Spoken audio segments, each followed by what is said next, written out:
Guys, let's bring finance in and knit our strategies together. What? Nah, you're being too soft. We gotta be aggressive. Yeah, we gotta be aggressive. All right,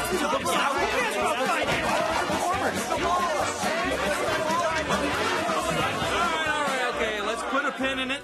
Who's down for 2-for-1 wings and Swifties?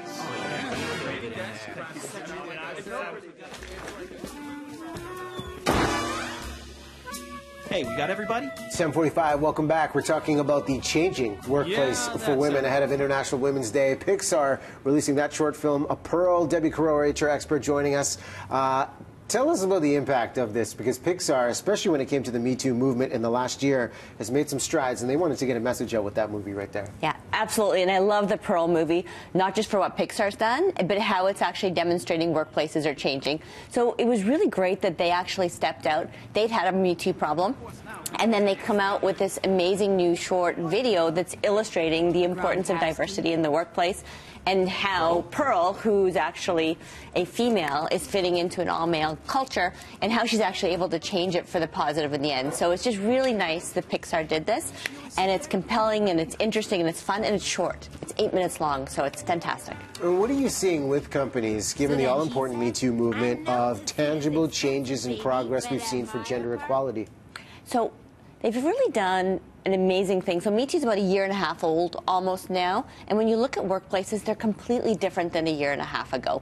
So we talk about this fourth industrial revolution coming for AI and machine learning and all that kind of stuff.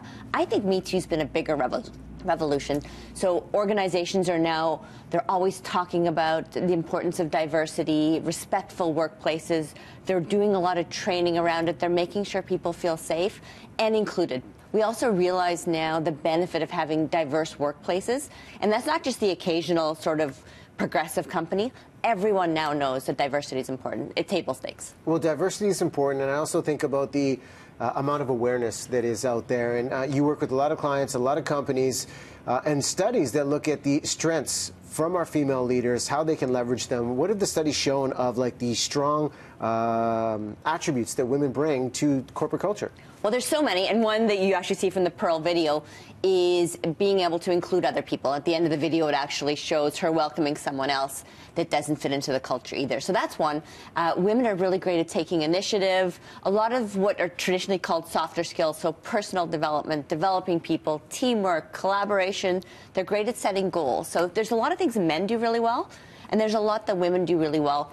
And organizations are realizing that you need both of them to get ahead. When we're fighting for talent and we're trying to hire the best people and retain the best people, those things are really important, and you need men and women at the table to be able to do that. And when you mentioned that sentiment of getting ahead, and Friday on the show for International Women's Day, we'll talk more about, breaking through the glass ceiling. What can you do to advance your career, male or female, if you've really found a company that you love and want to thrive in? Well, there's so many things. So the first one I always tell people, and remember this, because before you even start, the first way that you can make your mark is to negotiate your salary. So A, that's going to help you financially, and it's a pretty obvious one. But more importantly, it shows that you know what you're worth, that you're confident, and you're willing to stand your ground. So that's how you can make a great positive impression before you even start. I think that one's good. And then if I had to choose one other one where you wanted to focus, other than doing a good job and being good at what you do, it really is that old adage of networking. And I mean internally and externally for networking. And it's about building relationships with people. It's not about going around and handing out your business card and trying to get sales or favors from people. It's genuinely getting to know people. So you've got a community where you can help them, they can help you, and together you can help each other get ahead and help the broader community too. What do you still see as the faux pas with networking? Because I agree completely about the importance of connection to get ahead in your culture and in your career. What are the mistakes still happening? Well, there's a couple. One is really that sort of surface engagement where you go to a networking event and you exchange business cards and you just say hi and you're trying to think, what can I get from this person? So that's one. The other one is not following up and building the relationship. No relationship is built with a 30-second exchange of a business card. It's getting to know the people, not just what they do for a living, but also how can you help them? It's usually a great question when you get to know someone. So if I meet you on the street, as I said, find out what you want to do and say, how can I help you? I may know someone who can help make a connection for you to have a great vacation. It could be as simple as giving you some career tips, but it's about helping first, and then people are willing to help you. And you also, that way, build a positive reputation, and it ultimately always helps your career. Great message, stand on right there. You can follow along on social. She's always got great tips for us at Debbie Carreau. Appreciate you coming by. Thanks. All right. Have a great day. And International Women's Day will be a big one on BT. We'll talk more about that as the days continue.